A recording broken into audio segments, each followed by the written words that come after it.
সকালে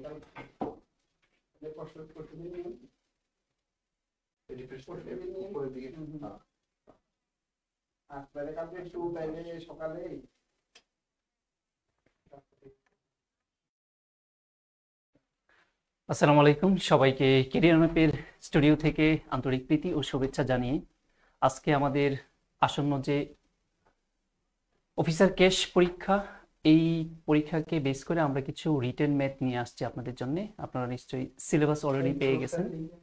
তো ওই সিলেবাসে আমরা যেটা দেখতে পাচ্ছিলাম যে ম্যাথগুলো করা হবে বাংলায়। তো ওই সিলেবাসকে টার্গেট করে আমরা কিছু প্রায় 30টির মতো বাংলা ম্যাথ আপনাদের জন্য নিয়ে আসছি। কিছু ম্যাথ করিয়ে দিব আর বাকিগুলো আপনাদের একটা পিডিএফ দিয়ে দেওয়ার চেষ্টা করব। আপনারা হোয়াটসঅ্যাপ করলে আপনারা সেই পিডিএফটা পেয়ে যাবেন। আমার সাউন্ড ক্লিয়ারলি শুনতে পাচ্ছেন কিনা, কারা কারা আমাদের সাথে আছেন, কে কোথা থেকে আছেন আমাকে একটু কমেন্ট সেকশনে জানিয়ে দিতে পারেন, ঠিক আছে? তাহলে চলেন শুরু করি। এখানে আমরা দেখতে পাচ্ছি যে a প্লাস বি সমান স্কোয়ার রুট 7 এবং a মাইনাস বির সমান স্কোয়ার রুট 5 যদি হয় তাহলে 8ab into a square plus B square সমান হোয়াট? একটা বীজগণিতের ম্যাথ পাওয়ার সম্ভাবনা আছে এই ধরনের ম্যাথগুলোই। তাহলে চলেন আমরা কিভাবে এটা সমাধান করতে হয়। আমরা একটু প্রথমে এই অংশটুকু নিয়ে কাজ করব। যে দেওয়া আছে দেখি, আমরা দেওয়া আছে কি দেওয়া আছে আমরা একটু দেখি যে 8ab into a square plus B square. এখন এটাকে আমরা এমনভাবে ভাঙবো যে a স্কোয়ার বা বি স্কোয়ার এর আমরা জানি তিনটা সূত্র আছে। তার মধ্যে একটা সূত্র হচ্ছে a plus B whole square, a minus plus a minus B whole square by 2।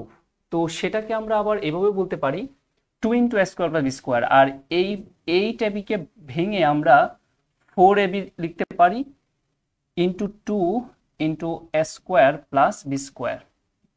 এখানে একটা জিনিস খেয়াল করেন যে এইখানে 2 into a square plus B স্কোয়ারের আলাদা একটা সূত্র আছে আর 4ab এর আলাদা একটি সূত্র আছে। এখন এই সূত্র যদি আমরা দুইটা আলাদা করে ভেঙে দেই তাহলে এখানে a প্লাস বি এবং a মাইনাস বি আসে, ওদের মানগুলো আসে, সেগুলো আমরা বসিয়ে দিতে পারি। তাহলে সেটা কেমন? 4ab সূত্র আমরা কি জানি? 4ab সূত্র আমরা জানি a plus B whole square minus a minus B whole square into, আর এদিকে 2 into a square plus B স্কোয়ারের সূত্রটা আমরা জানি, সেটা হচ্ছে a plus B whole square plus, কিন্তু এই জায়গায় মাথায় রাখবো 4ab এর ক্ষেত্রে মাইনাস আর 2 into a square plus B স্কোয়ারের ক্ষেত্রে plus, plus a minus B whole square. Just এখন মানগুলো বসিয়ে দিলেই হয়। অনেকে আনসার হয়তো করে ফেলেছেন। এখানে a প্লাস বির মান আমরা স্কোয়ার রুট 7 পেয়েছি, এখানে দেওয়া আছে, তার উপরে whole square, minus a minus বির মান স্কোয়ার রুট 5 তার উপরে হোল স্কোয়ার। আর এই জায়গায় আমরা দেখতে পাচ্ছি স্কোয়ার রুট 7 তার উপর হোল স্কোয়ার প্লাস এখানে স্কোয়ার রুট 5 তার উপর হোল স্কোয়ার। এখন এইটুকু ক্যালকুলেশন করলে আমরা এখানে দেখতে পাচ্ছি 7 আর 5, তার মানে 2 ইন্টু এখানে 7 আর 5 যোগ করলে কত? 12। তার মানে 12 দুগুণে কত? 24। আপনাদের একটু সতর্ক করে দিই, আপনারা অনেকে এইখানে আনসার লিখে আসেন, এই কাজটা করবেন না। না করে আপনার নিচে আলাদা করে আনসার, বা যেহেতু বাংলা ম্যাথ সুতরাং আনসার না লিখে উত্তর লিখবো আমরা। কত? 24। ওকে, আমরা নেক্সটে আসি।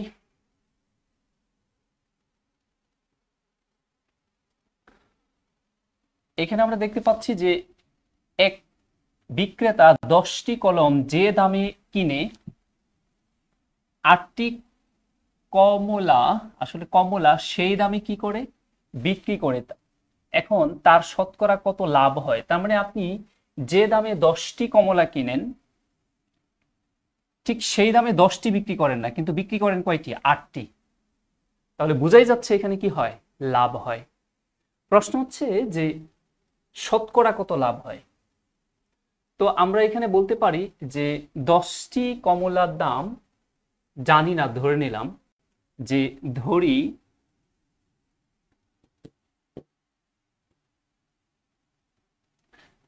10টি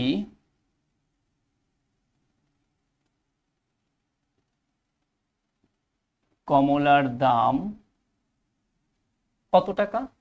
আমরা ম্যাথটা সহজ করার জন্যে ধরে নিই 110, 100 ক টাকা।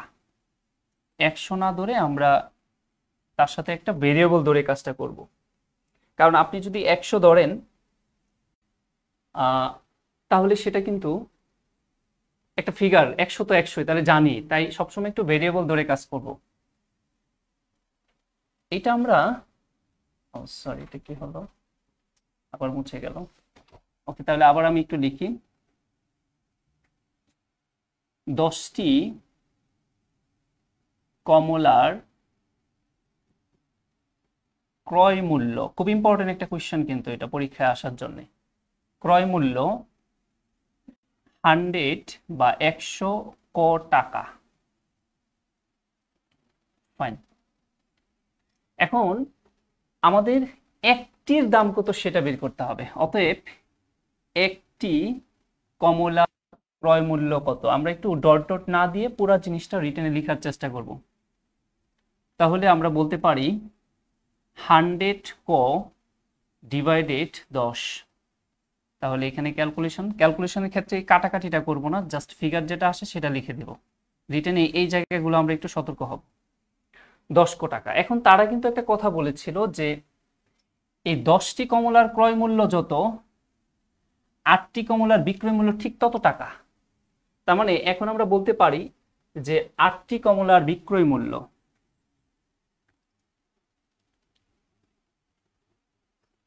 আটটি কমলার বিক্রয় মূল্য কত বলবো?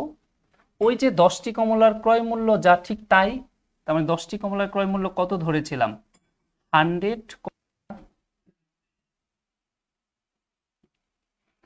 তাহলে আমরা একটিতে আগে কনভার্ট করে তারপরে কাজ করব।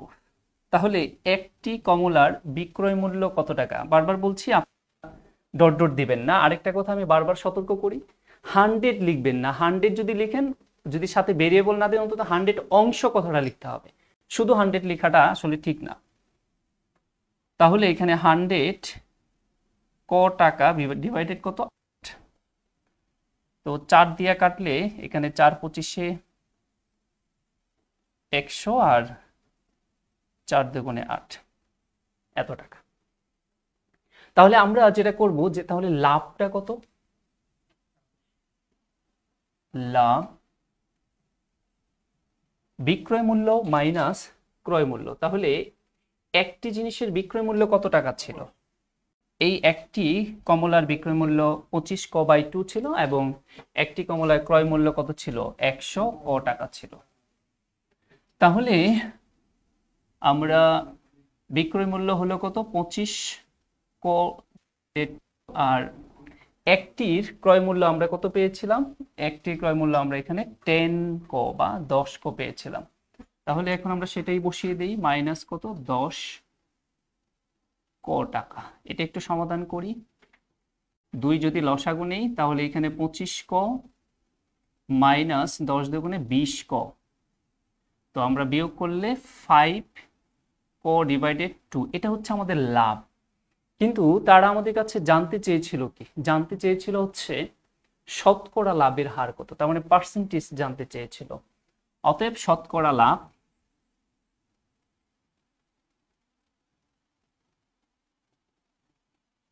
লাভটা আমরা বলতে পারি এখানে 5 ক ডিভাইডেড 2 ডিভাইডেড ক্রয় লাভ বা লস সবসময় কোন মূল্যের উপর হয়? ক্রয় মূল্য। তাহলে একটির ক্রয় মূল্য কত ছিল? 10 ক ইন্টু কি হবে? 100 পার্সেন্টেজের জন্য। এখন ওই অংশটা যদি আমরা ক্যালকুলেশন করি তাহলে আমাদের রেজাল্টটা চলে আসে। আমি ওইটা একটু উপরে লেখার চেষ্টা করি। তাহলে এখানে 5 ক বাই 2 ইন্টু, এটা উল্টে যাবে, উল্টে গিয়ে যেটা হবে সেটা 1/10 ইন্টু 100। এখন আমরা এখান থেকে কেটে দেই, শূন্য শূন্য কেটে দেই, আর 2 দিয়ে 10কে কাটি, তাহলে কত হয় 5। আমি এখানে জাস্ট দেখানোর জন্য কাটছি, আপনার পরীক্ষা হলে কাটবেন না। তাহলে আর এখান দিয়ে 10 ক ছিল এটা, হ্যাঁ 10 ক, তাহলে এই ক আর এই ক কাটা যাবে। তাহলে 5 আর 5 গুণ করলে আমরা কত পাচ্ছি 25। তার মানে কত পার্সেন্ট 25%। তাহলে আমাদের উত্তরটা কি হয়, আমাদের উত্তরটা হয় হচ্ছে 25%। তার মানে আমাদের লাভ কত 25%। এটা যদি এমসিকিউ কোশ্চেন হতো তাহলে আমরা খুব দ্রুতই করে ফেলতে পারতাম, ঠিক আছে, হ্যাঁ এক লাইনেই ম্যাথটা শেষ হয়ে যেত, এক লাইনে একদম খুব দ্রুতই শেষ হয়ে যেত। ওকে, তাহলে আমরা নেক্সটে আসি। এমসিকিউ যদি বলতেন তাহলে কিন্তু বিষয়টা এমন হতো যে খুব দ্রুত কি হতো 10 মাইনাস 8, ঠিক আছে, তাহলে আমাদের 8 ইন্টু 100, 2 8 100, তার মানে 4 4 25 100, খুব দ্রুত শেষ হইতো, এক লাইনে ম্যাথ শেষ হইতো। যাই হোক, আমরা পরে দেখি কি বলছে। কাজের ম্যাথ। রফিক একটি কাজ 10 দিনে করতে পারে, দ্যাট মিন্স 10 দিনে রফিক করতে পারে একটি কাজ, শফিক ওই কাজটি 14 দিনে করতে পারে। 5 দিন পর রফিক চলে গেল, খুব ইম্পর্টেন্ট লাইন এটা। শফিক ওই কাজটি কত দিনে শেষ করবে আমাদের কাছে সেইটা জানতে চাওয়া হয়েছে, খেয়াল করেন। তাহলে শফিক একা কতদিন কাজ করছে আমরা সেটা একটু বের করার চেষ্টা করি। যেহেতু 5 দিন পর, তার 5 দিন রফিকও করছে শফিকও করছে, কিন্তু এক্স্যাক্টলি এখানে আমরা একটু বোঝার চেষ্টা করি যে শফিক একা কয়দিন করছে। তাও আমরা সেটা একটু ধরে নেই। আমি ইকুয়েশন দিয়ে ম্যাথটা করাচ্ছি, ওই ঐকিক নিয়মে করাচ্ছি না। যে শফিক একা করে, ধরেন যে কদিন কাজ করছে একা। আমরা যখন বাংলা ম্যাথ করব তখন এক্স ওয়াই ধরার চাইতে ক খ ধরাটাই বেটার মনে হয়, ঠিক আছে, যদিও আমরা খুবই ইংলিশে অভ্যস্ত ম্যাথ। আর অনেকের অনেক কোয়েশ্চেন থাকে যে এখন থেকে কি ম্যাথগুলো বাংলাই হবে, আসলে বিষয়টা তা না। ক্যাশের ম্যাথগুলো ম্যাক্সিমাম টাইমেই বাংলা হয়ে থাকে, আমরা বাংলাদেশ ব্যাংক অফিসার এবং ক্যাশিয়ার দেখেছিলাম। তো ক্যাশের বা এই ধরনের একটু যে পোস্টগুলো আছে সেই ম্যাথগুলো রিটেন বাংলা হওয়ার সম্ভাবনা সামনেও হতে পারে। আচ্ছা, এটা পুরাটাই ডিপেন্ড করবে। এখন প্রশ্ন মতে আমরা লিখি, আমরা একটা ইকুয়েশন দাঁড় করাই, সেটা হচ্ছে রফিক একা করলে কত দিনে করতে পারে 10 দিনে করতে পারে, প্লাস শফিক সাহেব একা করলে কত দিনে করতে পারে 14 দিনে করতে পারে। আসেন, দুইজন মিলে টানা কয়দিন করছে 5 দিন কাজটা করছে। তার মানে মিস্টার রফিক এখানে 5 দিন করছে এবং কি শফিকও 5 দিন করছে। 5 দিন করার পর এইখানে রফিক চলে গেল, তার মানে এই যে অংশটা, এই অংশটা থেমে গেল, মানে রফিক আর কাজ করবে না। বাকি সময়টুকু কে কাজ করছে একা, শফিক কাজ করছে। কয়দিন, আরো ধরেন বলেছিলাম কদিন কাজ করছে, এবং আলটিমেটলি কাজটা কি হয়েছে শেষ হয়েছে। কাজটা শেষ হয়েছে বিদায় এখানে আমরা কি দিব 1 দিব। 1 দেওয়ার কারণে 1 দ্বারা কি বোঝাচ্ছে, 1 দ্বারা এই দুইটা অংশের যোগফল আলটিমেটলি 1, মানে মোট কাজটাকে বোঝাচ্ছে, মোট বা সম্পূর্ণ কাজের অংশটাকে বোঝাচ্ছে, মানে কাজটা শেষ করে ফেলছে। এখন এটা ক্যালকুলেশন যদি করি, আমরা এখানে 5 দিয়ে যদি ভাগ করি তাহলে আমরা পাই হচ্ছে 2 প্লাস 5 প্লাস ক আর এখানে 14 সমান 1। তো লসাগু যদি আমরা নেই, তো লসাগুটা হবে কত 14, তাহলে 7 প্লাস 2, 14 দিয়ে ভাগ করলে 1, তার মানে 5 প্লাস ক সমান হচ্ছে 1।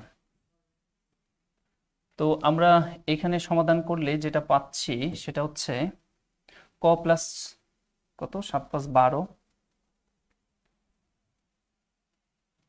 12 বাই 14 সমান 1। এখন আমরা বজ্রগুণ করে দিই, অতএব ক প্লাস 12 সমান 14। অতএব এখানে আমরা বলতে পারি যে ক সমান 14 মাইনাস 2 12, তাহলে হচ্ছে 2। তার মানে একা মিস্টার শফিক 2 দিন কাজ করেছিল, কিন্তু জানতে চাওয়া হয়েছিল শফিক ওই কাজটা কতদিনে শেষ করবে।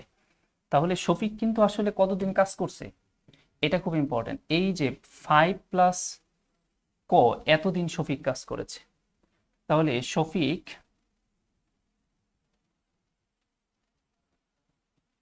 কাজটি শেষ করে 5 প্লাস 2 দিন, তার মানে 7 দিন। উত্তর 7 দিন। আমরা ঐকিক নিয়মে করতে পারতাম।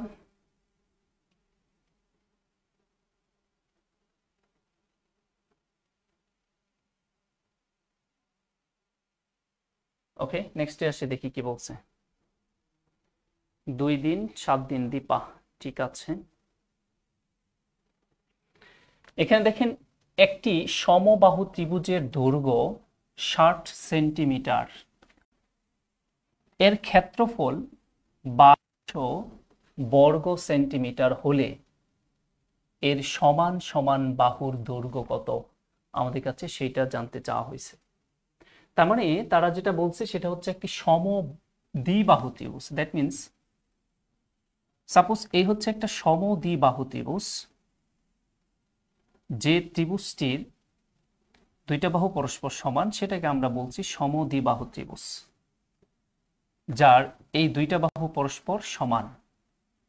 তার মানে যে বাহুটা দৈর্ঘ্য দেওয়া আছে 60 সেন্টিমিটার সেটা আসলে ওই শীর্ষবিন্দুর বিপরীত। আমরা জানি ত্রিভুজের শীর্ষবিন্দুর বিপরীত বাহুটাকে বলা হয় ভূমি, আর এই যে এবিসি এটা হচ্ছে আসলে ভূমিটা, এইটার দৈর্ঘ্য দেওয়া আছে এখানে কত 60 সেন্টিমিটার। একটু প্র্যাকটিস করে যেন, যারা ইংলিশে লিখে অভ্যস্ত আমার মতো বাংলা ইংলিশ গুলিয়ে ফেলতে পারি পরীক্ষায়। 60 সেন্টিমিটার, ফাইন। এখন আমাদের জানতে চাওয়া হয়েছিল যে সমান সমান বাহুর দৈর্ঘ্যটা কত। তো সমান সমান বাহুর দৈর্ঘ্য আমি ধরে নেই এ, ধরি বা মনে করি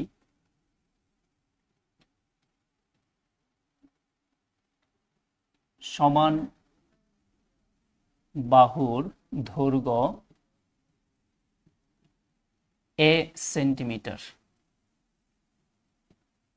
আমি জানি আপনাদের রিটেন ম্যাথ দেখার ধৈর্য নেই, তবে যে 30টা ম্যাথ আমি আপনাদের সাথে এখানে আলোচনা করার জন্য নিয়ে আসছিলাম, এই 30টা ম্যাথ কিন্তু খুবই ইম্পর্টেন্ট। আপনি এখান থেকে হুবহু মাস্টার কপি পাওয়ার একটা সম্ভাবনা আছে।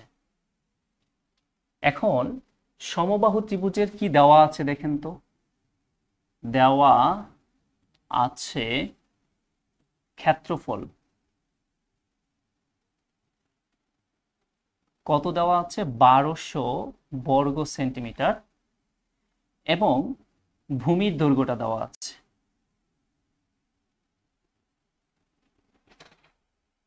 অপর বাহু, মানে সমান সমান বাহুর বাদে যেটা সেটার দৈর্ঘ্য দেওয়া আছে 60। প্রশ্ন মতে দেখেন আপনি তো একটা ভেরিয়েবল ধরেছেন তাই না, কি এ সেন্টিমিটার, এটা তো একটা ভেরিয়েবল তাই তো। তো এটা যদি আমরা বের করতে চাই আমার কি লাগবে, ইকুয়েশন লাগবে। তো ইকুয়েশনটা আমরা কাকে বেস করে করব, ইকুয়েশনটা মূলত আমরা এই ক্ষেত্রফলটাকে বেস করে করব। আমরা নিশ্চয়ই জানি যে সমদ্বিবাহু ত্রিভুজের ক্ষেত্রফলটা কি। সমদ্বিবাহু ত্রিভুজের ক্ষেত্রফল আমরা সবাই জানি যে b/4 square root 4a square minus B square, এটা হচ্ছে সমদ্বিবাহু ত্রিভুজের ক্ষেত্রফল। ওই ক্ষেত্রফল অনুসারে আমরা মানগুলো বসিয়ে দিই। এখানে খেয়াল করেন বি মানে হচ্ছে এই যে ভূমি যে বাহুটা দেওয়া আছে কত 60, ডিভাইডেড এখানে সূত্রের 4 স্কয়ার রুট 4a স্কয়ার, এর মান তো জানি না, মাইনাস বি স্কয়ার, বির মান কিন্তু জানি কত 60। তাহলে এইবার কিন্তু হবে 60 হোল স্কয়ার, তার মানে 60 স্কয়ার সমান কত 1200 ক্ষেত্রফল দেওয়া ছিল 1200। বুঝতে পেরেছেন? এখন জাস্ট আমরা এই ক্যালকুলেশনটা করলেই হয়ে যায়। তো আমরা একটু করি। এখানে 0 আর এই 0 আমি কেটে সরিয়ে দিই, জাস্ট দেখানোর জন্য বলছি। তো 6 দিয়া যদি কাটি তাহলে 6 দুগুণে কত? 12, তার মানে এখানে 20। আর পরে আসি, তাহলে আমরা বজ্রগুণ করে দেই।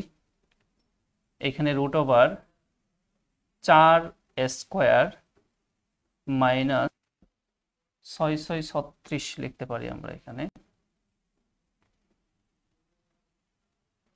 0 0। আর এখানে হচ্ছে 8 দুগুণে 16, বজ্রগুণ করে দিই, 4 দুগুণে 8, তার মানে 80। এখন উভয় পাশে আমরা কি করে দিব? হোল স্কোয়ার করে দিব। করে দিয়ে কেন করে দিব? কারণ স্কোয়ার রুটটা উঠাইতে হবে। স্কোয়ার রুটটা উঠানোর জন্য আমরা উভয় পাশে হোল স্কোয়ার করে দিলে আমাদের এর মানটা চলে আসবে। আমি আর যেতে চাচ্ছিলাম না, কেউ যদি আমার সাথে থাকেন, হ্যাঁ, তাহলে এখন এটার আনসারটা কি হবে আপনি চাইলে লিখে দিতে পারেন। আমি একটু টাইমও দিচ্ছি।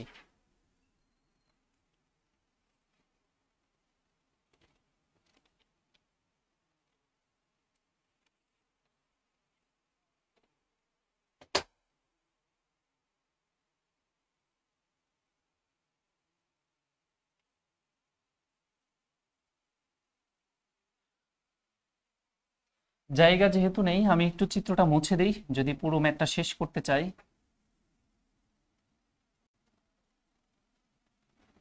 আপনারা করতে থাকেন। উভয় পাশে যদি আমরা বর্গ করে দেই, স্কোয়ারটা চলে যাবে, এখানে 4 স্কোয়ারই থাকবে। ইকুয়াল আমি একটু শর্ট করে ফেলি, 8 8 64,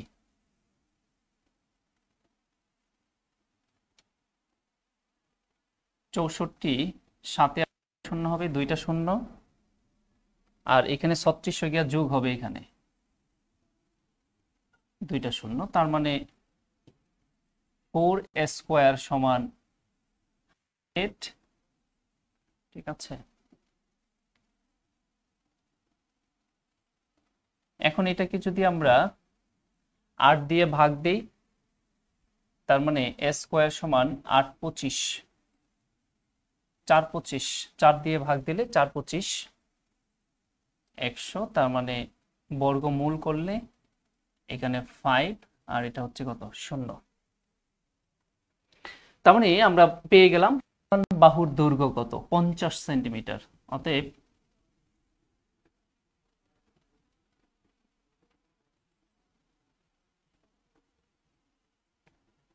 পঞ্চাশ সেন্টিমিটার।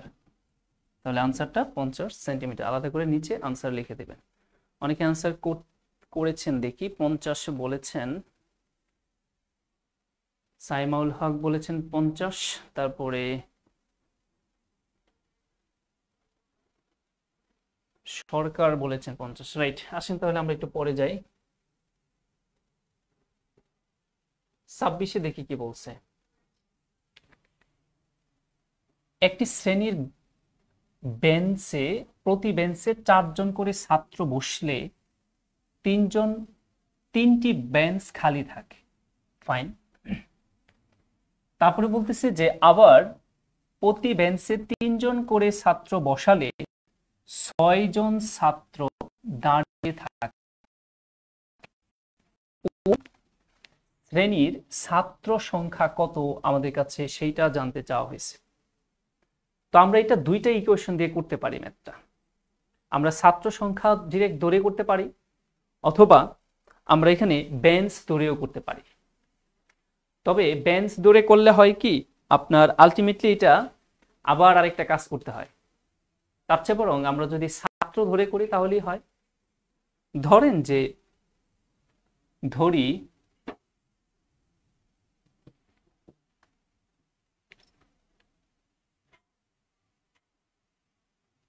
মোট কতজন ছাত্র জানতে চাইছে, তাহলে মোট ছাত্র, এখানে শিক্ষার্থী না, শুধু ছাত্র আছে।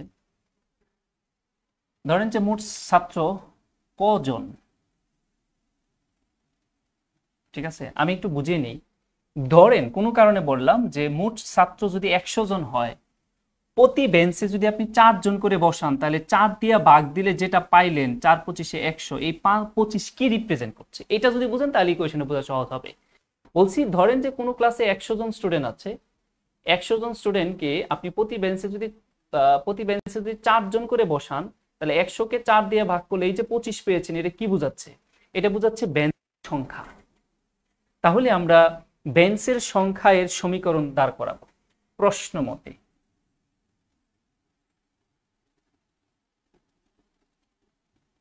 খেয়াল করেন, আপনি বলেছেন যে আপনার টোটাল বা মোট ছাত্র সংখ্যা হলো কজন।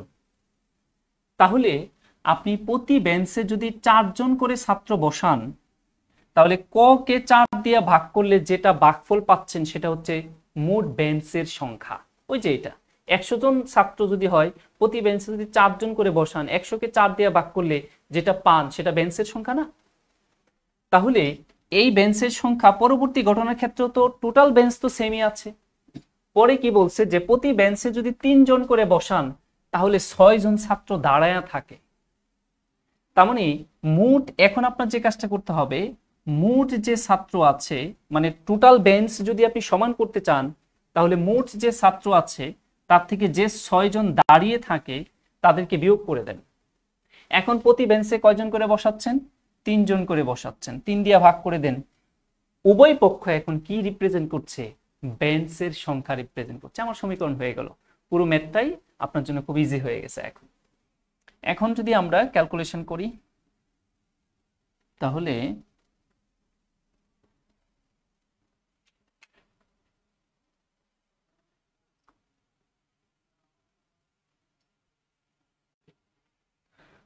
আর গুণ করে দেই।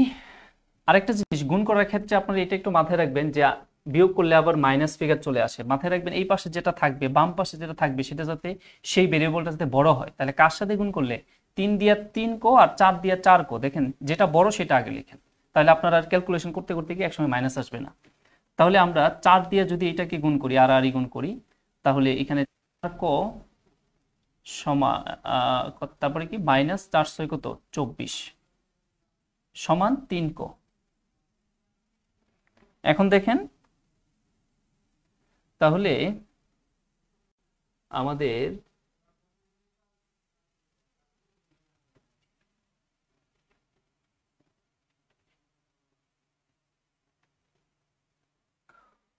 এই জায়গায় আমাদের কি বলছিল, 3টি বেঞ্চ ফাঁকা থাকে। একটা জিনিস একটু করে ফেলছে এখানে, সিরিয়াসলি এই জায়গায় আমরা একটা জিনিস লিখতে ভুলে গেছি যে 3টা বেঞ্চ তো ফাঁকা ছিল, টোটাল তো শেষ হয় না, এখানে চি হবে, এখন ইকুয়েশন হবে। ঠিক আছে, এবার তাহলে মানে 4 জন করে বসালে তারপরে যে আরো 3 জন খালি, 3টা খালি আছে, সেটা তো আমরা যোগ করি নাই, আমরা ভেবেছিলাম, আমরা ওইটুকু আর পড়ি নাই। তার মানে এর সাথে আরো 3টা বেঞ্চ কি হবে, যোগ হবে। এখন আসেন, আমরা যদি 4 লসাগু নিই, তার মানে 4 কো, এখানে লসাগু নেওয়ার পর এখানে 4 কো প্লাস 3 4 কত 12, আর এখানে তো আছেই 3, এটা ঠিকই আছে, -6। এখন আমরা বজ্র গুণ করে দেই, তাহলে এখানে 4 কো -4 6 24, আর এখানে 3 ক প্লাস 3 12 36।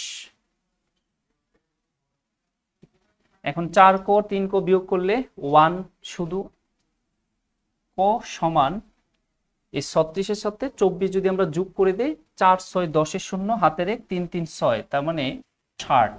তাহলে মোট ছাত্র সংখ্যা কত ছিল? মোট ছাত্র সংখ্যা যেটা ধরেছিলাম, ক আর ক এর মান কত পেয়েছি? 60।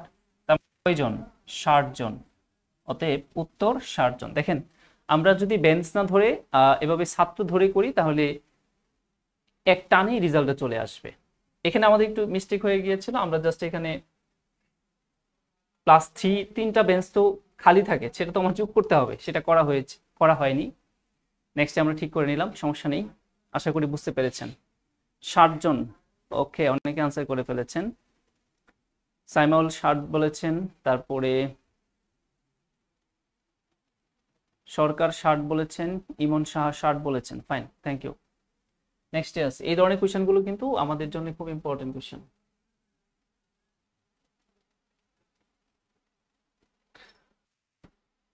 এখানে দেখি কি বলছে যে দেয়ালে একটি মই এমন ভাবে স্থাপন করা হলো যেন দেয়ালের নিচ হতে মইয়ের দূরত্ব 2.5 মিটার দূরে। তাহলে তারা বলছে যে ধরেন এই হচ্ছে একটা দেয়াল, এখন এই দেয়ালের নিচ থেকে 2.5 মিটার দূরে কি করেছে, নিচ হতে 5 দূরে একটি মই কি করা হলো, স্থাপন করা হলো। তো এখান থেকে একটা মই আপনি এভাবে রাখলেন। ওকে, এখন বলতেছে ভূমি হতে মইটির 6 মিটার উঁচু একটি জানালাকে স্পর্শ করে। তাহলে ভূমি ছিল এটা, ভূমি থেকে 6 মিটার উচ্চতে এখানে একটি জানালা আছে, এই জানালাটাকে মই স্পর্শ করে। এখন বলতেছে যে মইটির দৈর্ঘ্য কত, দ্যাট মিন্স এই যে মইটি আছে এই মইটির দৈর্ঘ্য কত। এটা একটা সমকোণী ত্রিভুজ, আমরা যদি নামকরণ করি এবিসি একটি সমকোণী ত্রিভুজ। এখন মইয়ের দৈর্ঘ্য বের করা মানে এই সমকোণী ত্রিভুজের অতিভুজ বের করতে বলছে। তো অতিভুজ বের করা মানে হলো এখানে পিথাগোরাস নিয়ে আমরা রিটেনের জন্য কাজ করব। তাহলে আমরা এখানে বলতে পারি কি কি দেওয়া আছে, দেওয়া আছে সেটা হচ্ছে যে মইয়ের দৈর্ঘ্য আমাদের এখানে মই থেকে এবির যে দৈর্ঘ্যটা আমরা যদি বলি, এখানে এবি বাহুটার দৈর্ঘ্য কত 6, আর এখানে বিসি বাহুর যে দৈর্ঘ্যটা সেটা হচ্ছে 2.5 আমাদের বের করতে বলা হয়েছে। আসলে অতএব আমাদের কাছে জানতে চাওয়া হয়েছে এসি সমান কত ওয়াট। তাহলে আমরা ডিরেক্ট বলতে পারি যে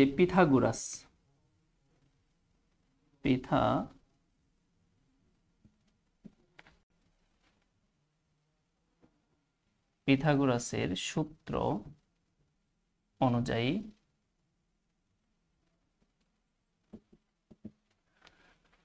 অতিভুজ স্কয়ার, দ্যাট মিন্স এখানে আমরা যেটাকে বলছি এসি সমান, ডিরেক্ট সূত্রটা ফেলে দেই, √2. প্রথমে হচ্ছে কত 6 বড়, এখানে আমরা 6টা লিখি, তাহলে 6 স্কয়ার মাইনাস 2.5 হোল স্কয়ার, এটা করলেই হয়। তার মানে 636 মাইনাস 25 স্কয়ার মানে হলো 625, তার মানে 2 ঘর পরের দশমিক হবে, তাহলে 625 তার মানে 6.25 প্লাস হবে, এটা মাইনাস না, অতিভুজ থেকে তো আর বিয়োগ করছি না। ওকে, তাহলে এখন আমরা যে কাজটা করব সেটা হচ্ছে 625, 6 6 12, 12 2 হাতের 1, 3 আর 1 4, তার মানে 42।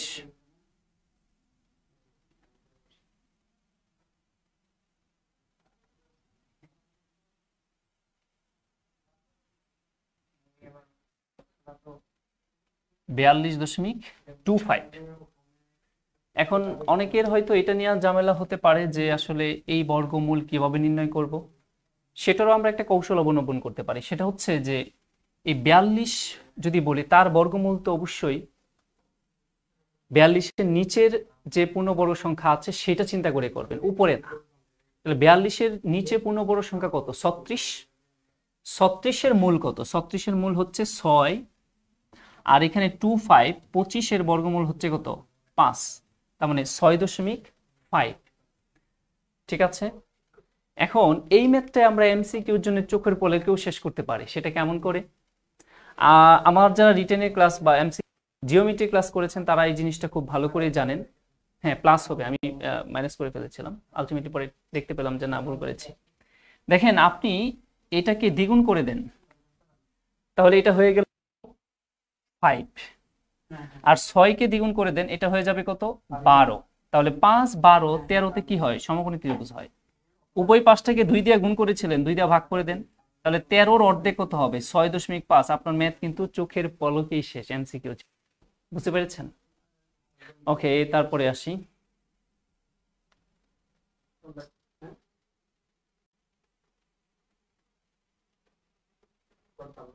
এখানে তারা যে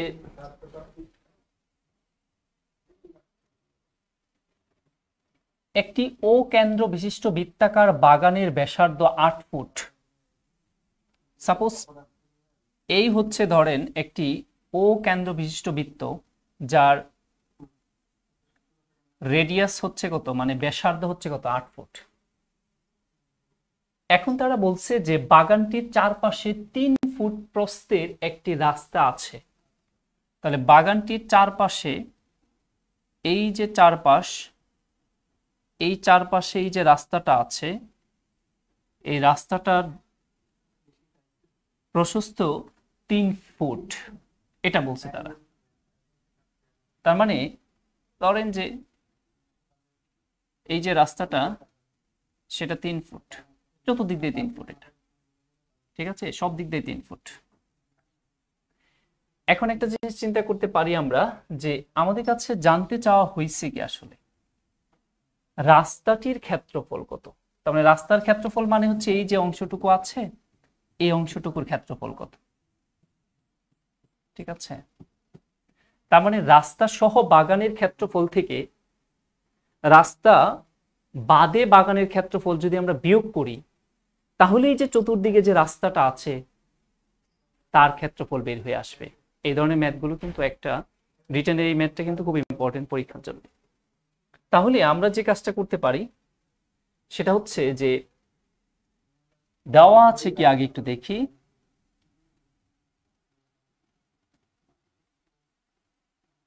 দেওয়া আছে রাস্তা বাদে বাগানের ব্যাসার্ধ।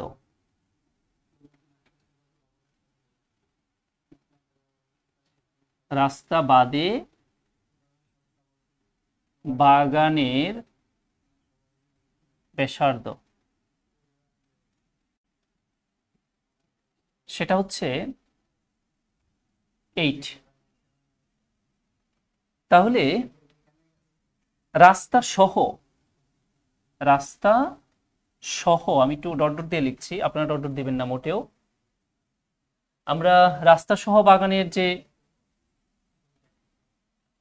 ব্যাসার্ধ সেটা হচ্ছে 8 প্লাস তার সাথে আরো কত যোগ হবে? 3। তার মানে 8 প্লাস কত? 3।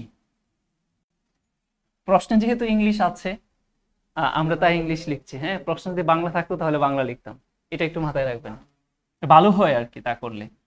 তাহলে 8 আর 3 11। ওকে, তাহলে এখন আসি রাস্তা সহ বাগানের ক্ষেত্রফলটা নির্ণয় করব, ঠিক আছে। তো অতএব রাস্তা সহ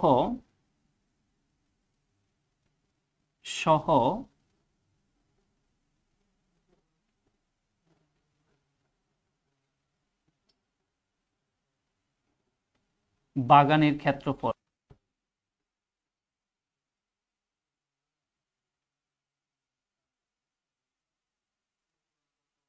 রাস্তা সহ বাগানের ক্ষেত্রফল মানে হলো বৃত্তের ক্ষেত্রফল। বৃত্তের ক্ষেত্রফলের সূত্র কি? পাই আর স্কয়ার, ঠিক আছে। এটা ক্যাপিটাল আর দেয়া বোঝাচ্ছি, আর ছোট বৃত্তের যেটা ক্ষেত্রফল হচ্ছে পাই আর স্কয়ার। তাহলে ধরেন রাস্তা বাদে বাগানের ক্ষেত্রফল আমরা বলতে পারি হচ্ছে পাই 11 স্কয়ার বর্গ একক, বর্গ ফুট বলবো আমরা এখানে। ওকে, তাহলে পাই 121 বর্গ ফুট।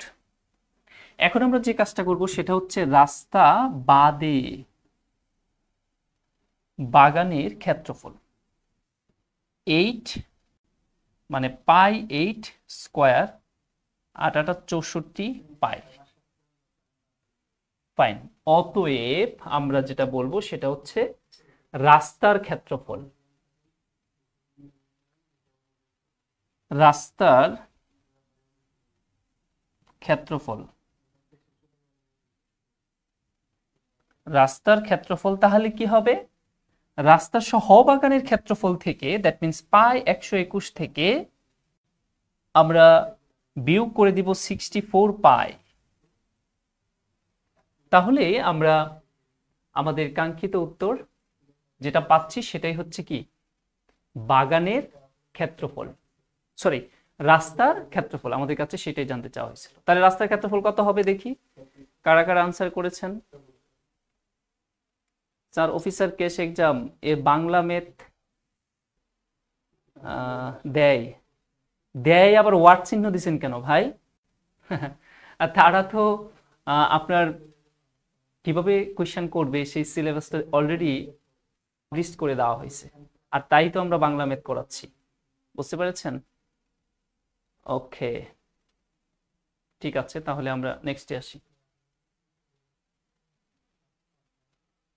আর এটা যদি আপনি এমসিকিউর জন্য খুব দ্রুত চিন্তা করেন তাহলে দ্রুতই করে ফেলা যায়। 8 আর 3 11, তার মানে 11 বর্গ 121, তার মানে পাই 121 মাইনাস পাই 64, শেষ, রাস্তার ক্ষেত্রফল চলে আসবে।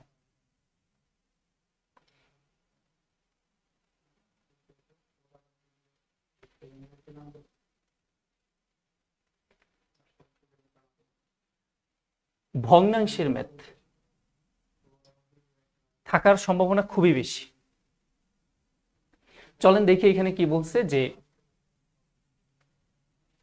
একটি ট্রেন প্রথম স্টেশনে 3/1 অংশ যাত্রী নামালো এবং 280 জন উঠালো, দ্বিতীয় স্টেশনে 2/1 অংশ নামালো এবং 12 জনকে উঠালো, বর্তমানে 284 জন যাত্রী থাকলে প্রথমে কতজন ছিল?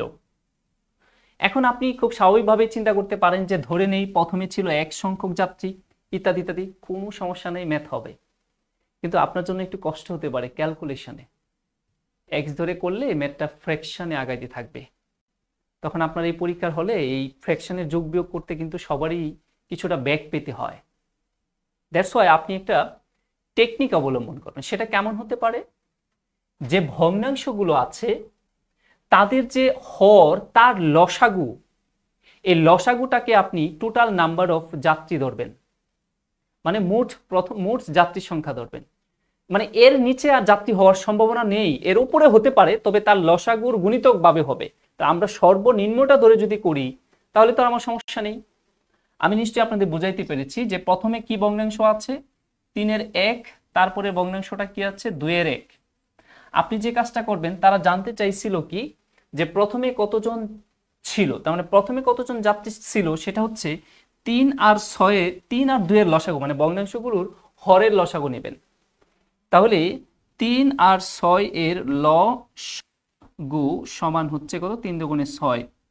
দেখেন এই কন্ডিশন অনুযায়ী প্রথমে ওই ট্রেনে সর্বনিম্ন যাত্রীর সংখ্যাটা 6 একক হতে পারে, সর্বোচ্চ এটা বলা যাবে না আনলিমিটেড, তবেও সর্বোচ্চের বিষয়টা একটা নিয়ম মাফিক হবে, সেটা কি 6 এর গুণিত। 6 একক না হলে 6 দুগুণে 12 একক হতে পারে, 318 একক হতে পারে, 424 একক হতে পারে। দেখেন আমি কিন্তু একক বলতেছি, নট 6। 6 বলাটাও কিন্তু আপনার 6 এর ভাষায় ঠিক হবে না যদি আপনি রিটেন করতেছেন, যেহেতু বললে 6 একক আর নয়তো 6 ক অথবা 6x, দ্যাট মিন্স 6 এর সাথে একটা চলক বা ভেরিয়েবল নিয়ে আসতে হবে। তার মানে সর্বনিম্ন যাত্রীর সংখ্যাটা হতে পারে 6 ক, আর সর্বোচ্চ তো বুঝতেই পারছেন 6 এর গুণিতক যা ইচ্ছা তা হতে পারে। তাই এই ধরনের ভগ্নাংশগুলোর ক্ষেত্রে, মানে ভগ্নাংশের ম্যাথগুলোর ক্ষেত্রে যদি আপনি এই টেকনিকটা ফলো করে করেন তাহলে না আপনার ওই রিটেনের ক্যালকুলেশনের সময়টা কমে যাবে। তাহলে আমরা ধরে নেই প্রথমে যাত্রীর সংখ্যা ছিল, ধরি প্রথমে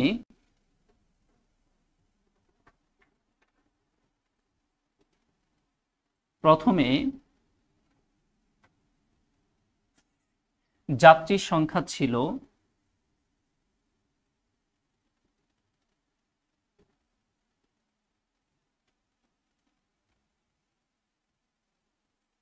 কি ধরবো, 6 ক সংখ্যক যাত্রী ছিল, ঠিক আছে প্রথমে। এখন তারা বলছে প্রথম স্টেশনে 3-এর 1 অংশ নেমে গেল আর 280 জন উঠলো। তাহলে আমরা এখন যেটা বলবো সেটা হচ্ছে প্রথম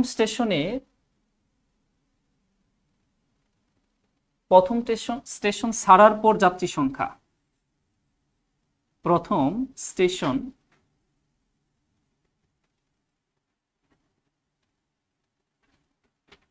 ছাড়ার পর যাত্রী সংখ্যা, মানে একটু টেকনিক্যালি আমরা কাজ করছি যাতে আমার সময় এবং ক্যালকুলেশনের জটিলতা কমে যায়। দেখেন আমি কি বলছি, প্রথম স্টেশন ছাড়ার পর যাত্রী সংখ্যা বলছি, বাট এটা বলি নাই কিন্তু যে প্রথম স্টেশনেই আমরা ওইভাবে বলি নাই। ছাড়ার পর মানে হলো আপনার আগে ছিল যাত্রী সংখ্যা কতজন ছিল, 6 কজন ছিল, তার থেকে এই 6 কয়ের 3-এর 1 অংশ নেমে গেল। বাই 6-এর মধ্যে যদি 3-এর 1 অংশ নেমে যায় তাহলে আছে কত, 6-এর 3-এর 2 অংশ আছে নিশ্চয়ই, এটাই বলবেন। আমি তো সেটাই বলছি যে প্রথম স্টেশন ছাড়ার পর যাত্রী সংখ্যা, তার মানে আপনি কিন্তু লিখবেন 6 ক ইন্টু 3-এর 2 অংশ প্লাস নতুন করে আরো কত ছিল প্রথম স্টেশন থেকে, 280 জন। এই হলো প্রথম স্টেশন ছাড়ার পর আপনার ওই ট্রেনে মোট যাত্রীর সংখ্যা। আশা করি বুঝতে পেরেছেন। তাহলে এখানে আমরা ভাগ করি 2 দুগুণে 4, দ্যাট মিনস 4 ক প্লাস 280 এটা। এখন আমরা যে কাজটা করব সেটা হচ্ছে দ্বিতীয় স্টেশন ছাড়ার পর যাত্রীর সংখ্যাটা, আমি ডট ডট দিচ্ছি বাট আপনারা কখনোই ডট ডট দিবেন না। তাহলে সেটা কি হবে, যে প্রথম স্টেশনে যা ছিল কত ছাড়ার পর ছিল 4 ক প্লাস 280, এর 3-এর কোথায় 2-এর 1 অংশ নেমে গেছিল, তাহলে আছে কত 2-এর 1 অংশ, মানে তার অর্ধেক নেমে গেছে, অর্ধেক আছে, তাহলে 2-এর 1 তার সাথে আরো এড হবে কতজন উঠেছিল, এই যে 12 জন নাকি উঠেছিল দ্বিতীয় স্টেশন থেকে, তাহলে সেইখানে আরো এড হবে কত 12। আমি এই অংশটা একটু মুছে দিচ্ছি জায়গা স্বল্পতার কারণে। আমরা এটা মাথায় রাখবো, আমরা প্রথমে ধরেছিলাম যে প্রথম স্টেশনের যাত্রী সংখ্যা আমরা 6 ক ধরেছিলাম, এটা যাতে আমাদের মাথায় থাকে। আমাদের উদ্দেশ্য এখন কি, ক এর মান বের করা, ভেরিয়েবলের মান, চলকের মান বের করা। তো চলকের মান বের করতে গেলে আপনারা যারা আমার অফলাইনে ক্লাস করেছেন তারা সবসময় জানেন আমি একটা কথা বলে থাকি যে চলকের মান ধরতে গেলে, বের করতে গেলে কি প্রয়োজন। আসেন ওইটা আমরা একটু ক্যালকুলেশন করে নিই। তো এটা যদি আমরা ক্যালকুলেশন করি তাহলে 2 লসাগু যাবে, 4 ক প্লাস এখানে হচ্ছে কত 280 আর 12 দুগুণে 24, এই হচ্ছে আপনার ছাড়ার পর যাত্রীর অবস্থা। এটা আমরা যোগ করে ছোট করে নেই, 4 ক প্লাস 404 8 আর 2 10 0 হাতের 1 2 আর 1 3 308। তার মানে দ্বিতীয় স্টেশন ছাড়ার পর এক্স্যাক্টলি যাত্রীর সংখ্যাটা হচ্ছে এটা। এখন তারা বলতেছে বর্তমানে যাত্রী 284 জন, তার মানে কি দ্বিতীয় স্টেশন ছাড়ার পর যেটা সেটাই তো আমাদের বর্তমান যাত্রী সংখ্যা, কারণ আমার তো আবার তৃতীয় স্টেশন বলে কিছু নাই। আশা করি বুঝতে পেরেছেন। তাহলে এখন আমরা ইকুয়েশনটা দাঁড় করিয়ে ফেলি।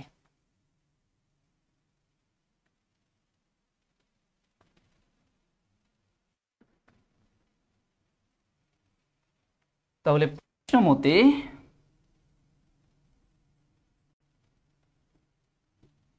আমরা বলতে পারি বর্তমানে যাত্রীর সংখ্যা 4 ক প্লাস 304 ডিভাইডেড 2 সমান কত 284। এখন এটা সমাধান করেন তাহলে আমাদের x এর মান পেয়ে যাব।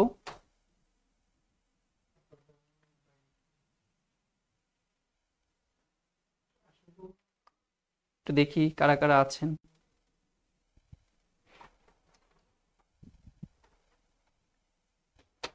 অনেকেই ক্লাস দেখছেন, ওয়াচিং অনেক হয়ে গেল, 22 অলরেডি কমেন্টস অনেকে করেছেন, আমি হয়তো সবার কমেন্টস পড়তেও পাচ্ছি না। ওকে, সমস্যা নেই, আপনারা থাকেন, যেহেতু এটা রিটেন ক্লাস, সুতরাং কমেন্টস পড়াটি জরুরি না। তাহলে 4 ক প্লাস 304 আর দ্বিগুণ করে দিলে 8 দুগুণে 16, 6 হাতের 1, 4 দুগুণে 8 আর 1 9, 2 দুগুণে 4, 496। অতএব 4 ক সমান 408, 496 আর তার সাথে 304 আমরা যোগ করে দিই। 0 হাতের 1, 0 হাতের 1, 8। তাহলে আমাদের কাছে জানতে চেয়েছিল টোটাল নাম্বার অফ, প্রথমে কত যাত্রী ছিল আমরা একটু দেখি।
তাহলে এটা আমরা বিয়োগ করে দিই। তো বিয়োগ করে দিলে কত থাকে? 100, 4 2 9 আর 3 1, 192। তাহলে অতএব ক সমান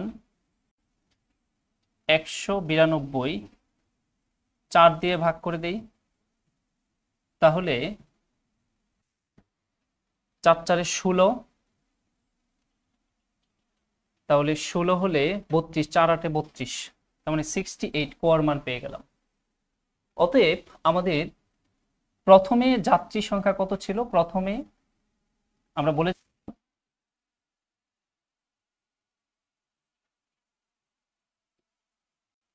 প্রথমে যাত্রী সংখ্যা আমরা 6 ক ধরেছিলাম, আমি পুরাটা না লিখি।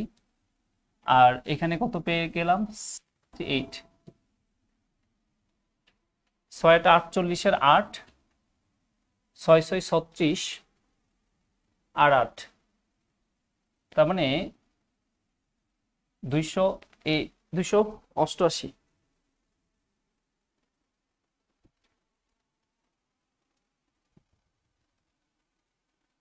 তাহলে প্রথমে মোট যাত্রী সংখ্যা ছিল 288।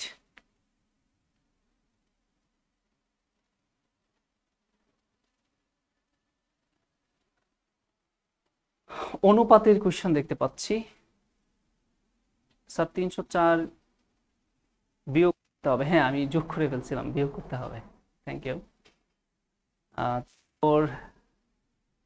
48, ইয়েস 48, 408।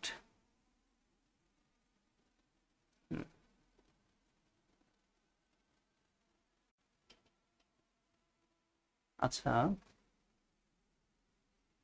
ওকে, তাহলে পরে দেখি। দুইটি সংখ্যার অনুপাত 4:5, সংখ্যা দ্বয়ের সাথে 10 যোগ করলে অনুপাত 5:7 হয়, তাহলে সংখ্যা দ্বয় কত?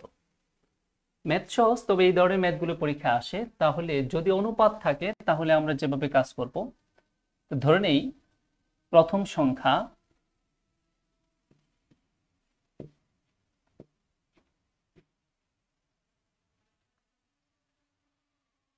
ধরি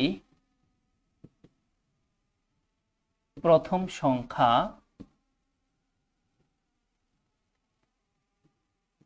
3 ক অনুপাত যদি থাকে তাহলে আমাদের চলক ধরে কাজ করব। দ্বিতীয় সংখ্যা 5 ক সংখ্যা দ্বয়ের সাথে 10 যোগ করলে, তাহলে প্রশ্ন মতে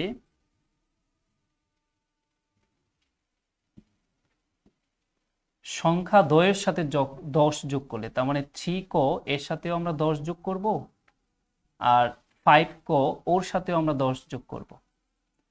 10 যোগ করলে অনুপাতটা দাঁড়ায় হচ্ছে 5:7।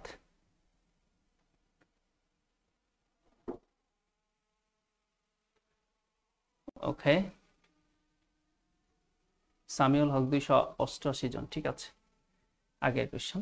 তাহলে এখন আমরা বজ্রগুণ করে দেই, এখানে তো আর বোঝানোর কিছু নেই। 7 3 7 21 আর 5 5 25, তার মানে যেটা বড় সেটা আগে লিখবো, তাহলে বিয়োগে আমাদের ঝামেলা কম হবে। তার মানে 25 ক প্লাস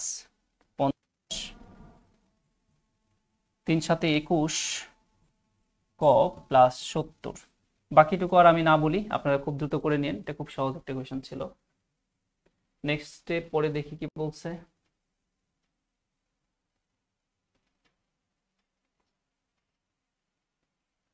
মোটামুটি ইম্পর্টেন্ট না, খুবই ইম্পর্টেন্ট একটা কোয়েশ্চেন। দেখেন কি বলছে, যে একটি পণ্যের বিক্রয় মূল্য 10% বাড়ানো হলেও এবং বিক্রয় 30% কমে গেল, প্রভাব কি হবে?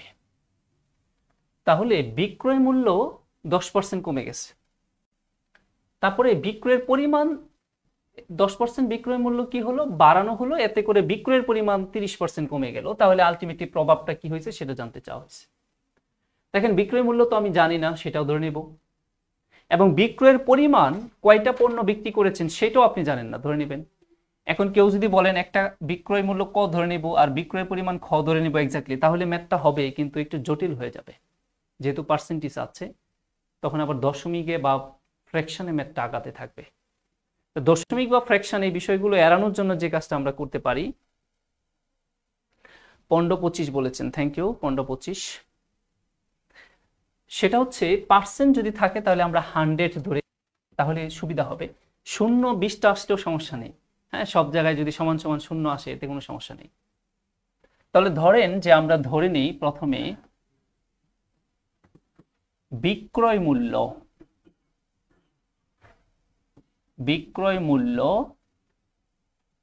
100 ক ধরে নেই, আর বিক্রয়ের পরিমাণ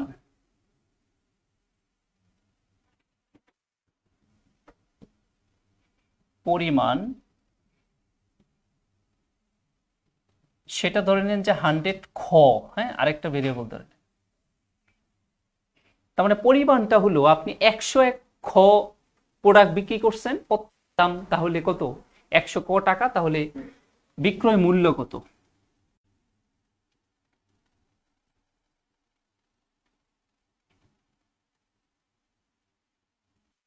বিক্রয় মূল্য হচ্ছে 100 ক, আর কতগুলো বিক্রি করেছেন, 100 খ। 0 বলেছি, অনেকগুলো থাকলেও সমস্যা নেই। ক খ। এখন আসেন প্রথমে কি হয়েছে, 10% বাড়ানো হলো, তাহলে 10% বাড়ানোর পর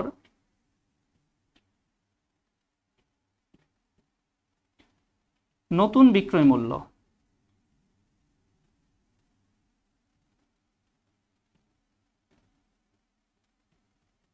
%, মানে হলো 110/100, আমরা দ্রুত করার জন্য 110/100 ইন্টু ক্রয় মূল্য কত ছিল, 100 ক ছিল, তাহলে আপনি বলতে পারেন নতুন বিক্রয় মূল্য হলো 110 ক। তাহলে নতুন বিক্রয়ের পরিমাণ,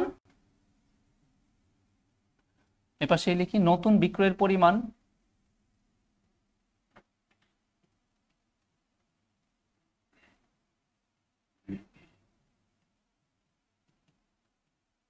দেখেন বিক্রয়ের পরিমাণ কিন্তু তারা বলে দিচ্ছে কমে গেছে 30%। 30% কমে যাওয়া মানে বর্তমানে আছে কত পার্সেন্ট? 70%। তাহলে আমরা সেটাই বের করব। 70% মানে 70/100 ইন্টু কার? ওই যে বিক্রয়ের পরিমাণ কত ধরেছিলেন, এই যে 100 খ ধরেছিলেন। তাহলে 0 0 কেটে দেন, তার মানে 70 খ।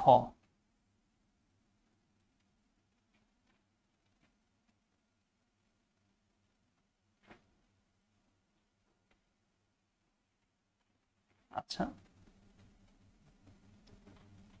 তাহলে এই মুহূর্তে আমাদের কমানোর পর নতুন বিক্রয় মূল্যটা কত?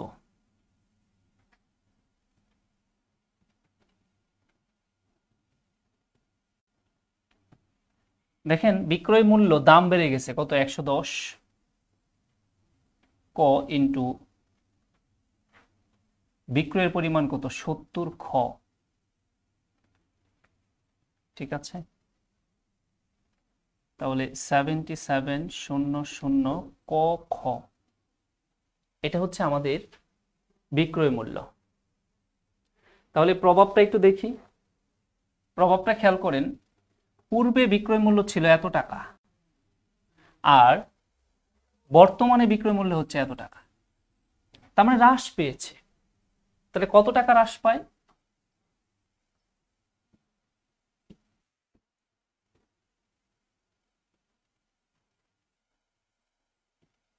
বিক্রয় মূল্যটা কত হ্রাস পায়?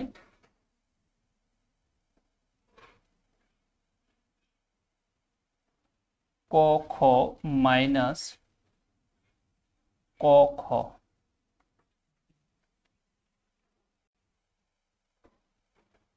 23।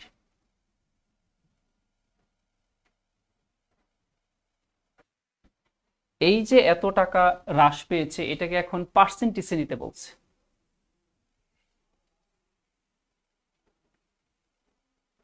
তাহলে বলেন পার্সেন্টেজটা কত হবে?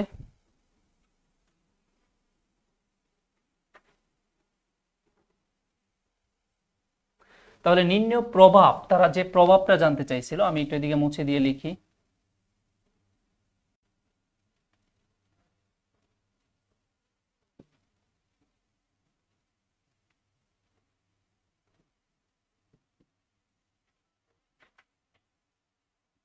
প্রভাবটা হচ্ছে কমেছে কত, ক খ, কার মধ্যে থেকে কমেছে, ক খ ইন্টু 100। এই 2 0 এই 2 0, ক খ ক খ, এই 2 0 এই 2 0, তার মানে 23% প্রভাব পড়েছে। তাহলে আনসারটা হবে কি 23%। 23%। আশা করি বুঝতে পেরেছেন। আপনি এটা, এই যে কোয়েশ্চেনটা দেখালাম, এই ধরনের কোয়েশ্চেনগুলো কিন্তু পরীক্ষার জন্য আমাদের খুবই ইম্পর্টেন্ট কোয়েশ্চেন। ঠিক আছে, আমরা তাহলে একটু নেক্সটে আসি।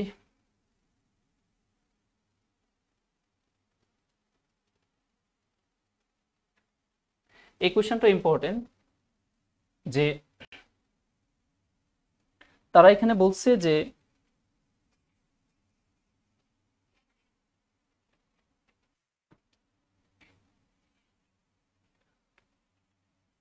500 টাকায়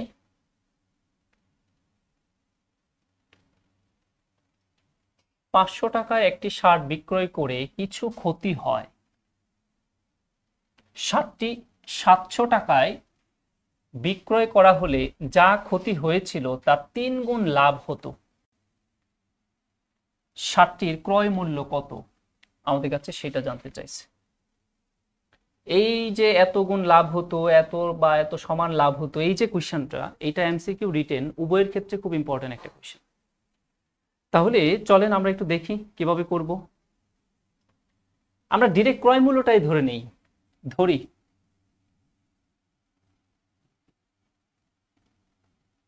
ক্রয় মূল্য, ধরেন যে x টাকা। ঠিক আছে, x টাকা না বলে ক টাকা বলি, আপনারাও একটু সাবধান থাকবেন। ক টাকা। এখন যেহেতু চলক ধরেছি, সুতরাং আমাদের এখানে সমীকরণটা করব। তবে কার সমীকরণ করব? প্রশ্ন মতে।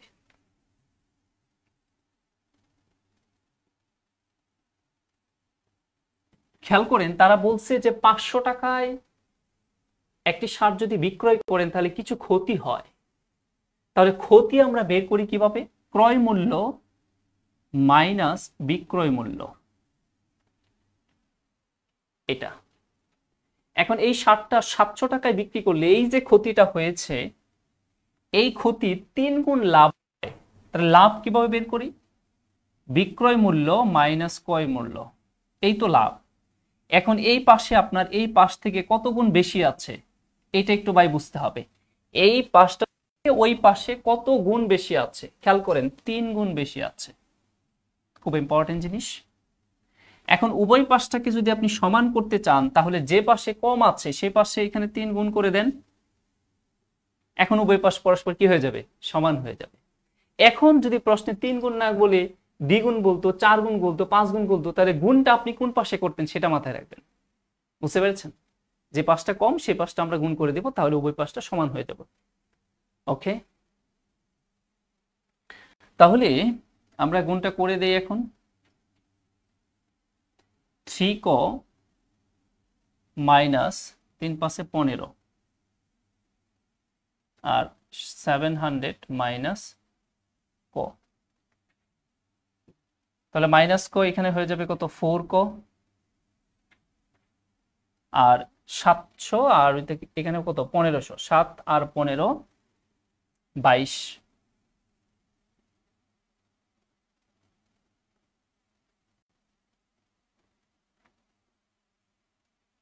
এখন আমরা 4 দিয়ে ভাগ করে দিই, তাহলে আনসারটা চলে আসবে।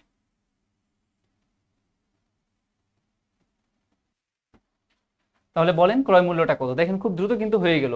প্রশ্ন কিন্তু না বুঝলেই খুবই কঠিন, আর এগুলো সমীকরণ দিয়ে যদি আমরা করি তাহলে কিন্তু খুব দ্রুতই করে ফেলা যায়।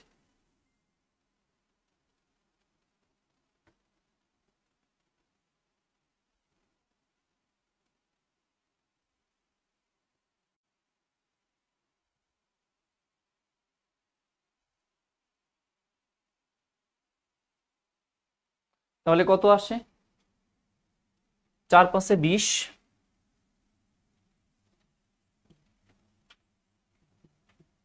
5, 4 5 20, 5, 0। তাহলে আমাদের ক্রয় মূল্যটা কত ছিল? 550 টাকা। এইটাই উত্তর। ইম্পর্টেন্ট একটা কোয়েশ্চন ছিল। আমি আর যেটা কোথায় গেল? 19 হয়ে গেল। আচ্ছা, কমতেছে তো। তো এইভাবে গেলে আমরা 1 পর্যন্ত কোয়েশ্চন আছে, এরকম প্রায় 30টার মতো কোয়েশ্চন আছে। ওই 30টা কোয়েশ্চন যদি আপনি দেখে যান তাহলে এই যে নিয়মগুলো পাচ্ছেন, এই নিয়মের ম্যাথগুলো কিন্তু আসবে, এর বাইরে আসার সম্ভাবনা খুবই কম। আর এখান থেকে কিছু কপিও হতে পারে, যেহেতু ইম্পর্টেন্ট স্ট্রাকচারের ম্যাথ। আমি এতগুলো করাচ্ছি না, কিছু কিছু, যেমন এইটা একটু করিয়ে দেই। দেখেন এখানে তারা বলছে যে square root X plus 1/√x সমান যদি এ হয় তাহলে a স্কোয়ার প্লাস বি স্কোয়ারের মান কত? এই অংশটার মান যদি আপনি বের করতে চান তাহলে দেখেন এখানে এক্স স্কোয়ার আছে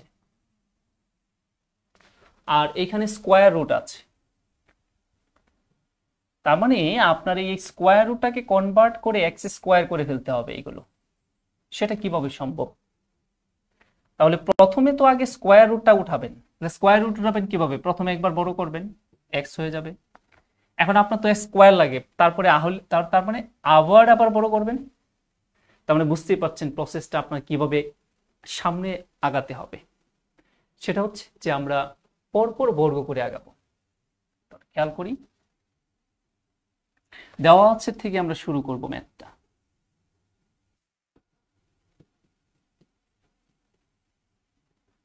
দেওয়া আছে square root X plus 1/√x সমান a। উভয় পাশে বড় করে দেন, তাহলে square root X plus 1/√x whole square সমান a স্কোয়ার। উভয় পাশে বড় করে দিলে এখন যেটা করতে হবে সেটা আপনার সূত্র ফেলতে হবে, অনুসিদ্ধান্ত না, কারণ সূত্র ফেললে আলাদা করে বর্গ আসবে। তাহলে S square plus B two ফর্মুলার এ মানে এক্স, বি মানে 1/√x প্লাস বি স্কোয়ার মানে 1/√x হোল স্কোয়ার ইকুয়াল এখানে এস স্কোয়ার। এখন আমরা তো খুব ভালো করে জানি স্কোয়ার রুটে কাটা যায়, সেই গল্প আর না করি কিভাবে কাটা যায়। তাহলে এখানে থাকে হচ্ছে এক্স প্লাস ওই 1/x এই পাশে নিচ্ছি, আর এই যে প্লাস টুটা আমি একটু শর্ট করে ফেললাম, প্লাস টুটা ওই পাশে নিয়ে যাই, মানে আপনাদের বাসায় ওই পাশে নেওয়া, আসলে ম্যাথমেটিক্সের বাসায় উভয় পাশে -2 করে দেওয়া, ঠিক আছে। এখন আমরা যে কাজটা করব সেটা হচ্ছে, দেখেন আপনি তো এক্স পেয়ে গেলেন সিঙ্গেলি, আমার কি লাগবে, এক্স স্কোয়ার লাগবে, তার মানে আবার বর্গ করে দেব, এক্স প্লাস 1/x তার উপরে হোল স্কোয়ার। আর এই পাশে, কারণ আমরা জানি সমীকরণের উভয় পাশে একই হয়, যেহেতু আপনি এই পাশে বড় করছেন দ্যাট মিন্স আপনাকে ওই পাশেও বড় করতে হবে। তাহলে এখন আবার আমরা a প্লাস বি হোল স্কোয়ারের সূত্র ফেলে দিই, A square plus formula 2 into X into 1/x plus 1/x square equal, এখানে আমরা a মাইনাস বি হোল স্কোয়ারের সূত্র ফেলে দিই। a মাইনাস বি হোল স্কোয়ারের সূত্র মানে কি, এ স্কোয়ার, এই হলো A square minus formula 2 a B plus B square. তাহলে দেখা যাচ্ছে যেটা, সেটা হচ্ছে এখানে এক্স স্কোয়ার, এইগুলো ভাগ হয়ে চলে যাবে, প্লাস এখানে 1/x স্কোয়ার, আর এখানে a to the power 4 minus 2a, 2a না বলে আমরা একদম ডিরেক্ট গুণ করে দেই, 2 গুণ করলে কত, 4 স্কোয়ার প্লাস এখানে হচ্ছে 4। অতএব আলটিমেটলি আমরা দেখতেই পাচ্ছি এটা চাচ্ছিলাম, that means x square plus 1/x square সমান কি, সেটাই তো চাচ্ছিলাম, তাহলে সেটা সমান আমরা পেয়ে গেলাম কত, 4। তাহলে আনসারটা হচ্ছে এটাই। আশা করি বুঝতে পেরেছেন, এই ধরনের ম্যাথগুলো কিন্তু রিটেনের জন্য খুব ইম্পর্টেন্ট, মাথায় রাখবেন। Okay Samiul Haque, you are absolutely right, thank you dear, I hope ভালো করবেন। আচ্ছা, আমার মনে হয় আর আগানো উচিত না, অনেকগুলো করে ফেলছি, এভাবে রিটেনের ম্যাথ অনেক সময় লাগে, আপনারা এতক্ষণ সময় থাকতেও চান না, বিরক্ত বোধ করেন।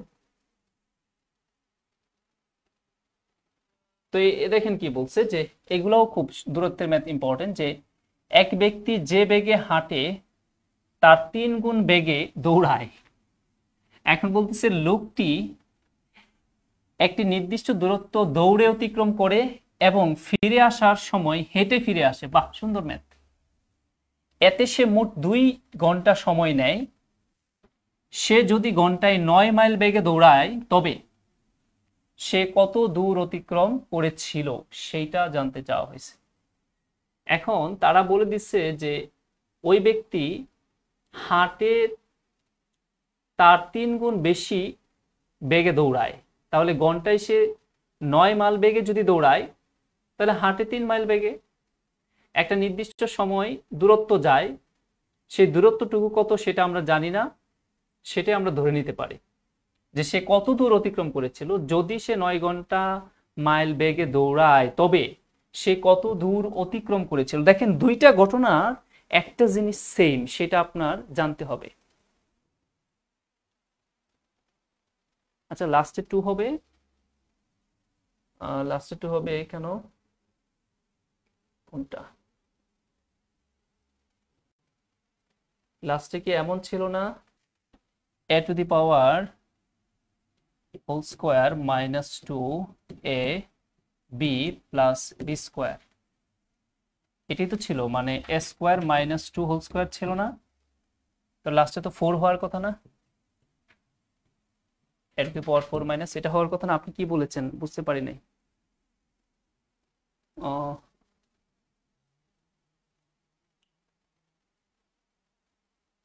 আচ্ছা, পরে কি কিছু কিনা এই পাশে, আচ্ছা দেখে নিন, সমস্যা নেই।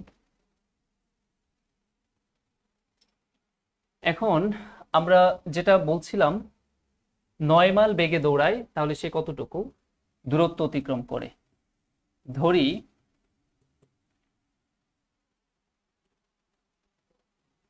ও আচ্ছা, আলটিমেটলি তো কাজ শেষ হয়েছিল না। কাজ শেষ হয়েছিল না বলতে আপনার ঠিক আছে, আমি বুঝতে পেরেছি। এই যে এইটাই, এইখানে আবার দ্বিতীয়বার বড় করার পর এখানে আমরা 2 পেয়েছিলাম, +2। তার মানে ওইখান থেকে 4 - 2, হ্যাঁ প্লাসটা 2ই হবে। তার মানে a⁴ -2 স্কোয়ার -2ই হবে, +2ই হবে।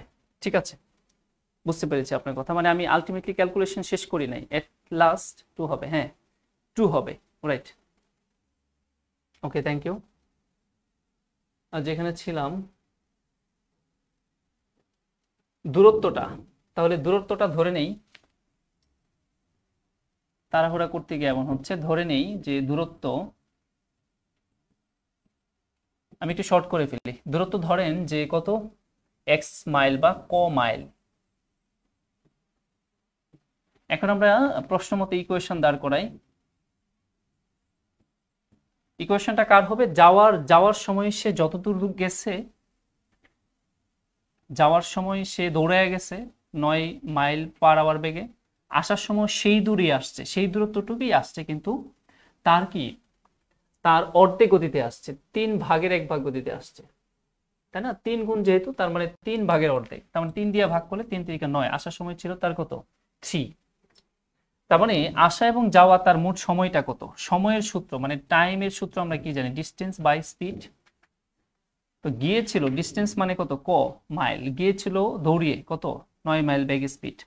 আসার সময় এই ক মাইলে আসছে, কিন্তু গতি কত, যেহেতু 3 গুণ হাঁটার গতির চাইতে 3 গুণ গতিতে দৌড়ায়, তার মানে দৌড়ায় যদি 9 কিলোমিটার, তাহলে 3 কে 3 ভাগ দিয়ে, 9 কে 3 দিয়ে, তার মানে এটা হবে 3। ঠিক আছে, সময়, মোট সময় কত ঘন্টা বলে দিছে, এই যে 2 ঘন্টা সময়, তার মানে এখানে হবে কি 2। আমাদের এইটুকু ক্যালকুলেশন করলে আমাদের ম্যাথ সমাধান হয়ে যায়। তাহলে লসাগুটা কত হয়, 9 লসাগু হয়, ক প্লাস 3×3 = 9, তার মানে 3 ক,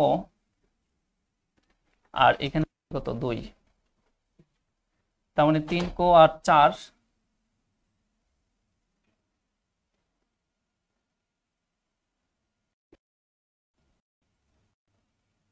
সময় দুগুণে 18।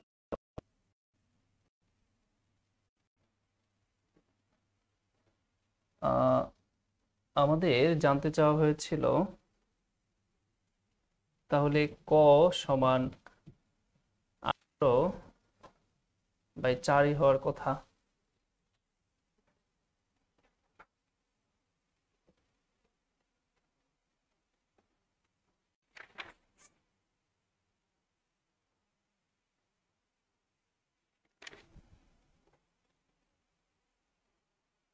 তাহলে এটা ভাগ করলে কত হয়, 4 4 16, তার মানে আমি এই পাশে লিখি, এখানে লিখে ফেলি, কয়ের মান আমরা কত পেয়েছি, 4 5, তার মানে 4.5 মাইল সে অতিক্রম করেছিল। ঠিক আছে, ওকে। তাহলে এরকম আরো, এই যে একটা কোয়েশ্চেন ইম্পর্টেন্ট, এই আরেকটা দেখতে পাচ্ছেন, 2400 টাকা দিয়ে একটি বাসা ভাড়া, এই যে ম্যাথগুলো, এই যে এই ধরনের ম্যাথগুলো, এরকম করে আরো 10টা কোয়েশ্চেন আছে। তো সবার সময় যেহেতু নেই, এতটুকু সময় আপনারাও থাকতে পারছেন না, আমরা এগুলো পিডিএফ দিয়ে দিব। আমি একটু প্রথমেই খুব ভালো এবং খুবই একটা কোয়েশ্চেন একাধিক হয়েছে। তো যারা হোয়াটসঅ্যাপে করলে দেখেন কি বলছে, মিস্টার দেই 60 টাকা করে, কিন্তু সে কি বলছে যে মিস্টার রেহান 10% দেই, আয় 60,000 টাকা, 60% ছয় সার্টিফিকেটের উপর কোনো ট্যাক্স না, আমরা জানি ট্যাক্স 500 টাকা ট্যাক্স দিয়েছিল, তাহলে সঞ্চয় সার্টিফিকেট পড়ে 12,000 টাকা সুদ হচ্ছে, 12,000 কিন্তু আয়, এটা কর বিভাগ। তার মোট আয় কত, 6 সালে তার মোট আয়, কয়টা ভাগ, একটা হচ্ছে মানে করযোগ্য আয় একটা, আরেকটা হচ্ছে নর্মালি 60,000 টাকা একটা আয়, আরেকটা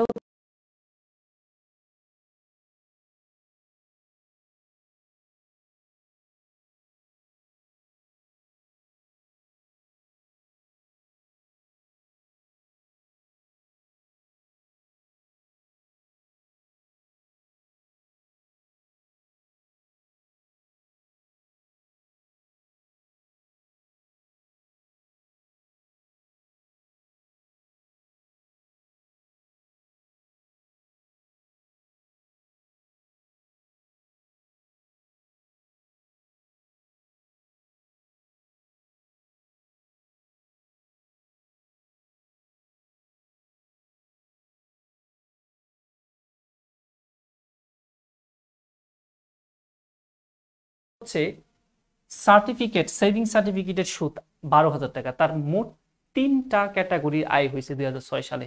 এই 3 ক্যাটাগরি আয়কে যোগ করতে বলা হয়েছে।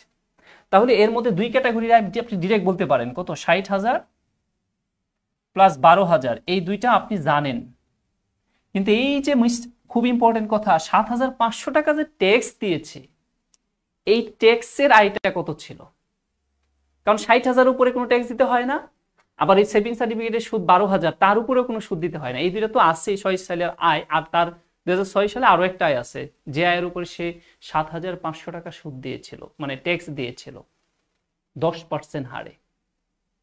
তাহলে ওই 7,500 টাকা ট্যাক্সেবল আয়, যেটা করযোগ্য আয় যেটা ছিল, সে আয়টাই আমাদের এখন বের করতে হবে। তাহলে মূল ক্যালকুলেশনটা শুরু হবে আসলে 10%কে ঘিরে। দেখেন, 10% ট্যাক্স দেয়, এই কথাটার অর্থ হচ্ছে সে যদি 100 টাকা আয় করে তাহলে 10 টাকা ট্যাক্স দেয়। বিষয়টা হচ্ছে এমন, এই 10% ট্যাক্সের মানেটা হচ্ছে সে যদি 100 টাকা আয় করে তাহলে 10 টাকা ট্যাক্স দেয়। তাহলে আমরা বলতে পারি 10 টাকা ট্যাক্স দেয়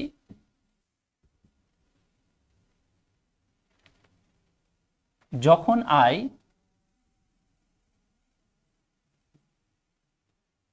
কত টাকা, 100 টাকা। খুব ইম্পর্টেন্ট জায়গা কিন্তু এটা। তার মানে আপনি দুইটা আয়ের কথা জানেন, একটা 60,000 আর একটা 12,000। 2006 সালে তার এই দুই ক্যাটাগরি আয় আপনি ইতোমধ্যে জানেন, কিন্তু 7,500 টাকার ট্যাক্স দেওয়া হয়েছিল, তার আয়টা কত সেটা আপনি জানেন না। দেখেন, আপনার টাকার ট্যাক্স আপনার আয় হয় টাকা, কত, 7,500। তাহলে আমরা বলতে ট্যাক্স দেন, তাহলে আয় কত, 10। কিন্তু আপনি ট্যাক্স আসলে দিয়েছেন কত, 7,500 টাকা। তাহলে 7,500 টাকা যদি দেন, তখন আপনার আয় কত ছিল, 100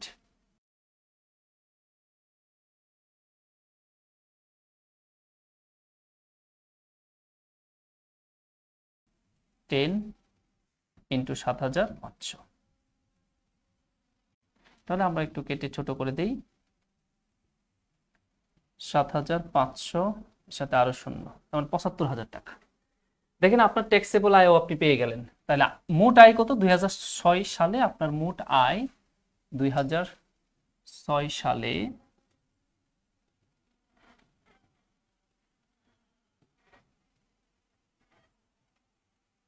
মোট আয়, ট্যাক্সেবল আয় হচ্ছে 75,000 টাকা,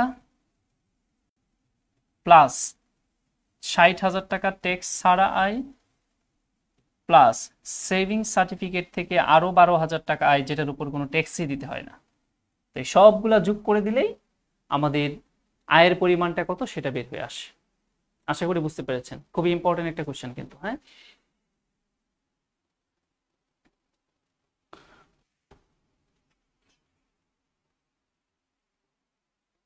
তাহলে কত আসে, 5 আর 2 7, 0 0 0, এখানে 7, তাহলে 14।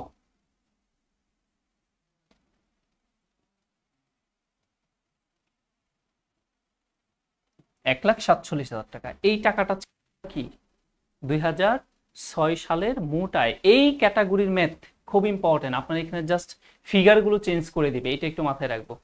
তাহলে আজকে এই পর্যন্তই, সবাই ভালো থাকবেন। পরবর্তী ক্লাস দেখার আমন্ত্রণ জানিয়ে আজকে এখানেই শেষ করছি। সবাই ভালো থাকেন, ভালো করে পরীক্ষা দেন, সে আশা ব্যক্ত করে আজকের মতো এই পর্যন্তই। আল্লাহ হাফেজ, আসসালামু আলাইকুম, শুভরাত্রি।